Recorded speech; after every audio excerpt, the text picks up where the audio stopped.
Question अपने पास कि if all roots of this given equation are positive then which of this following parameters has the maximum absolute value. जब बहुत सी बार बच्चे ऐसे बोलते हैं कि सर क्वेश्चन पढ़ के मुझे समझ नहीं आया कि मैं स्टार्ट कहाँ से करूँ, स्टार्टिंग पॉइंट ही नहीं समझ में आया, तो मैंने क्वेश्चन को छोड़ दिया। तो ज़रा आप ये सोचो कि जब आप किसी से बातचीत कर रहे होते हो और आपको सामने वाले की बात समझ में नहीं आती है कि वो क्या पूछ रहा है, तो आप क्या करते हो? उससे दोबारा पूछते हो ना कि आप क्या पूछ रहे हैं। और जब सामने वाला अपना क्वेश्चन रिपीट करता है तो सेम टोन में रिपीट नहीं करता है, कुछ डिफरेंट टोन में रिपीट करता है, ताकि शायद उम्मीद करता है कि आपको इस बार क्वेश्चन समझ में आ जाएगा। कुछ पर्टिकुलर वर्ड्स पे एम्फेसिस देता है, कुछ एक्सप्रेशन चेंज होते हैं उसके, और अगर आप उसका क्वेश्चन समझे बिना उसको रिप्लाई करते हो तो बहुत ही वाहियात रिप्लाई निकल के आता है और दोनों लोग कंफ्यूज हो जाते हैं। तो ये बात मेरे टीचर ने 2003 में मुझे सिखाई कि अगर क्वेश्चन में आपको स्टार्टिंग पॉइंट नहीं मिल पा रहा है then you should start having a little conversation with the question. Question के साथ बातचीत करना सीखो कि आप क्या कह रहे हैं। क्वेश्चन को एक बार पढ़ा, कोई थॉट नहीं आया, दोबारा पढ़ो, कुछ डिफरेंट टोन में पढ़ो। जैसे कि क्लास में जब क्वेश्चन करवाते हैं टीचर आपको, तो most of the cases question को टीचर बोर्ड पे लिखते नहीं है, डिक्टेट करते हैं, और डिक्टेट करते टाइम नेचुरली कुछ वर्ड्स पे उनका एम्फेसिस चला जाता है और आपका दिमाग उस एम्फेसिस को पकड़ के अपने आप कनेक्ट करता है कि हाँ ये चीज़ अभी पढ़ी थी और यहाँ से स्टार्ट करना है। सिमिलरली जब आप पेपर में या प्रैक्टिस के दौरान जब क्वेश्चन सॉल्व कर रहे हो तो क्वेश्चन को एक बार समझने पर, बहुत सी बार ऐसा होगा कि क्वेश्चन को एक बार समझने पर आपको स्टार्टिंग पॉइंट नहीं मिल पा रहा है, then you should start having a conversation with the question. ये मेरे टीचर ने मुझे सिखाया था 2003 में and it worked very good for मी।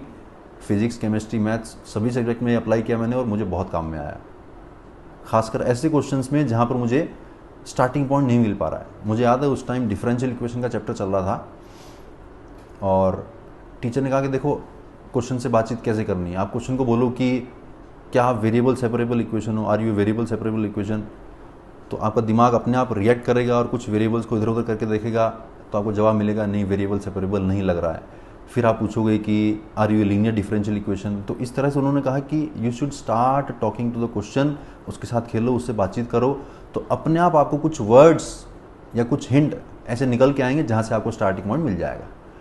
इस पर्टिकुलर क्वेश्चन में अगर क्वेश्चन की बात करें तो सिर्फ इक्वेशन दे रखी है और पूछ लिया कि बी, सी, डी और ई में सबसे बड़ा कौन है।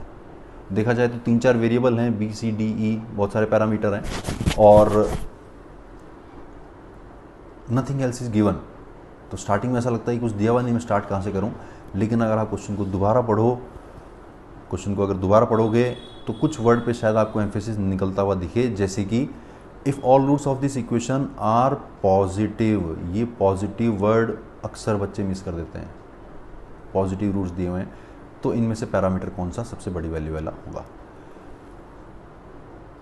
क्या आपको ऐसा याद आ रहा है? अगर नहीं याद आ रहा है तो आज के बाद हमेशा याद रखना कि बहुत सारे पैरामीटर हों और कहीं पॉजिटिव वर्ड लिखा हुआ हो, then always think about AM greater than GM। Positive word दे रखा है, बहुत सारे पैरामीटर हैं B, C, D और E, then you should think about AM greater than GM। पढ़ा होगा आपने प्रोग्रेशन वाले चैप्टर में। तो अगर सारे रूट्स का अगर मैं एरिथमेटिक मीन निकालूं, रूट्स अगर हैं let's say x1, x2, x3 up to x6, तो 6 रूट्स हैं तो डिवाइडेड बाय 6 करना होगा।